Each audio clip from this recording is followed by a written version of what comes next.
अब हमको चाहिए क्या? किसी को बुरा बोलना, किसी को कुछ गलत कह देना। क्या इस लाइफ जिंदगी में सिर्फ यही बचा है? क्या हम लड़ाई झगड़ा करने के लिए इस धरती माँ के ऊपर उत्पन्न हुए थे, या हम इस धरती माँ पे जन्म लिए थे? मेरे परमेश्वर श्री गुरुदेव महादेव वे कहते हैं कि मैं जब इंसान को बनाया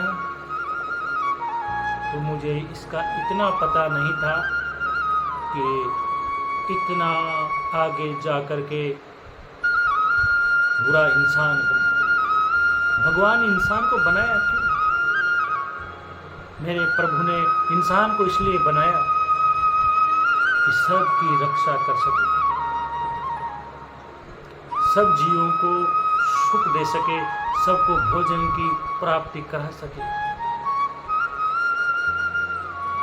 लेकिन इंसान इतना दुर्बुद्धि हो गया, सबकी सोचना तो दूर की बात है, वो खुद की भी बिगाड़ के रख दिया। आज हम हर किसी को बुरा, हर किसी का अपमान करते रहते हैं। क्या मिलेगा इससे? कुछ मिलने वाला है? कुछ भी नहीं है। तो हम चल रहे थे कि दुख और सुख का क्या करें। तो मेरे भाइयों, दुख और सुख में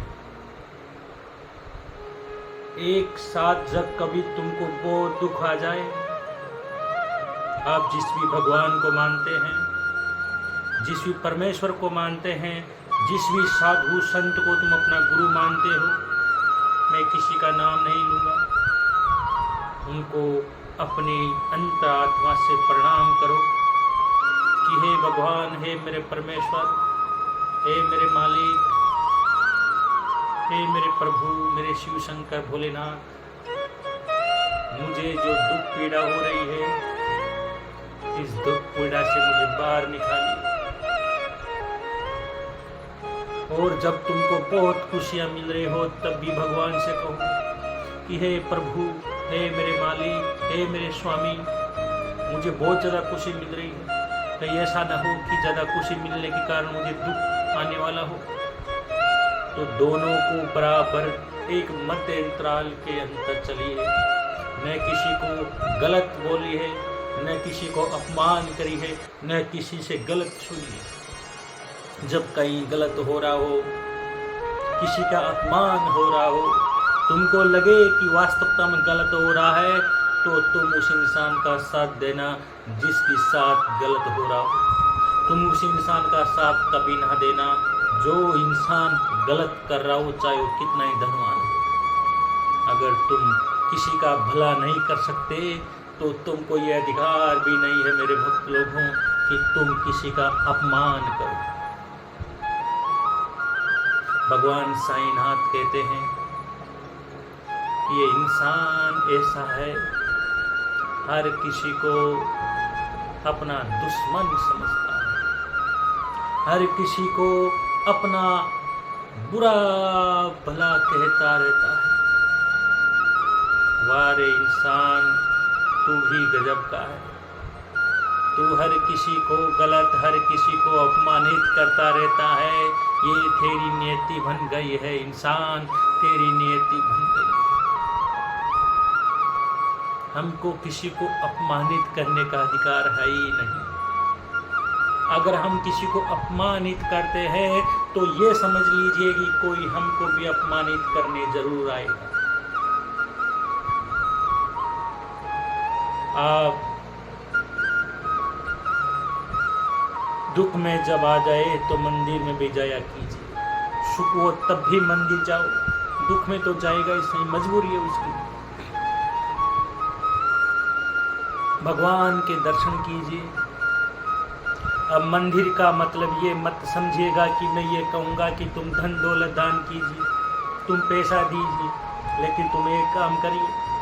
अगर कोई मंदिर जा रहा हो गिरजाघर जा रहा हो, मस्जिद जा रहा हो, कहीं भी जा रहा हो, तो तुम वहाँ कोई गरीब बैठा हो उसको भोजन खिला दो, गौ माता हो तो उसको थोड़ा चारा डाल दो।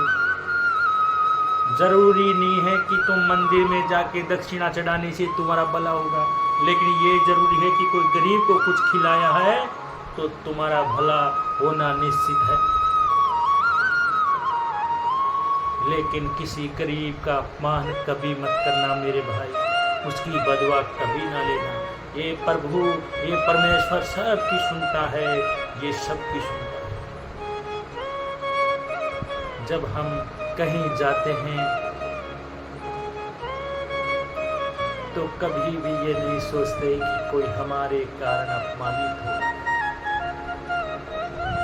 मैं जानता हूँ कि मनुष्य बहुत अत्याचारी हो चुका है। मैं ये भी समझता हूँ कि ये इंसान अब इंसान नहीं रहा, इसके मन में अब दुख से भरा हुआ गंभीर बहुत बड़ा स्कोर हो।